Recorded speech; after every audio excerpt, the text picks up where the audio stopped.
Daily Bible reading, Leviticus chapter 25, verses 29 through 55. If a man sells a dwelling house in a walled city, it may be redeemed until a year has elapsed since its sale. The redemption period shall be a year.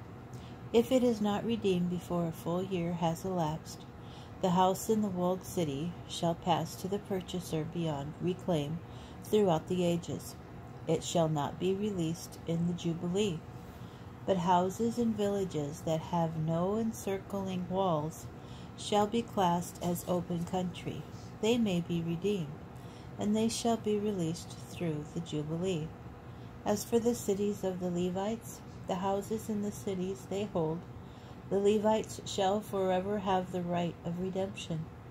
Such property as may be redeemed from the Levites, houses sold in a city they hold, shall be released through the Jubilee. For the houses in the cities of the Levites are their holding among the Israelites. But the unenclosed land about their cities cannot be sold, for that is their holding for all time. If your kinsman, being in straits, come under your authority, and you hold him as though a resident alien, let him live by your side. Do not exact from him advance or accrued interest, but fear your God. Let him live by your side as your kinsman. Do not lend him your money at advance interest, or give him your food at accrued interest. I, the Lord, am your God, who brought you out of the land of Egypt, to give you the land of Canaan, to be your God. If your kinsman under you continues in straits, and must give himself over to you, do not subject him to the treatment of a slave. He shall remain with you as a hired or bound laborer.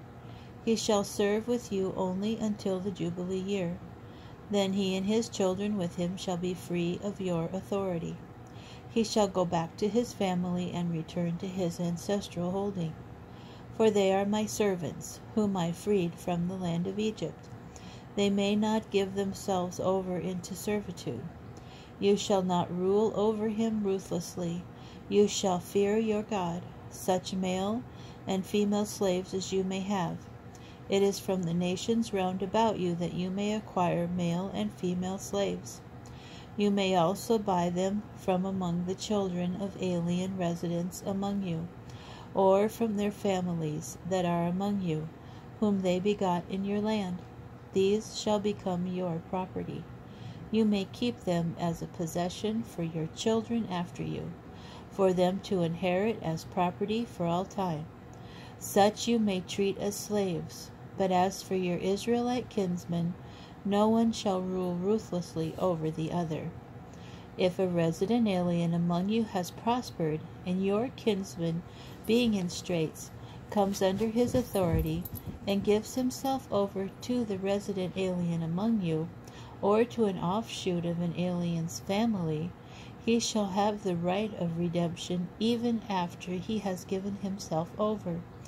One of his kinsmen shall redeem him, or his uncle or his uncle's son shall redeem him, or any one of his family who is of his own flesh shall redeem him. Or if he prospers, he may redeem himself. He shall compute with his purchaser the total from the year he gave himself over to him until the Jubilee year. The price of his sale shall be applied to the number of years, as though it were for a term as a hired laborer under the other's authority. If many years remain, he shall pay back for his redemption in proportion to his purchase price. And if few years remain until the Jubilee year, he shall so compute. He shall make payment for his redemption according to the years involved. He shall be under his authority as a laborer hired by the year. He shall not rule ruthlessly over him in your sight. If he has not been redeemed in any of those ways, he and his children with him shall go free in the Jubilee year. For it is to me that the Israelites are servants. They are my servants, whom I freed from the land of Egypt, I, the Lord your God.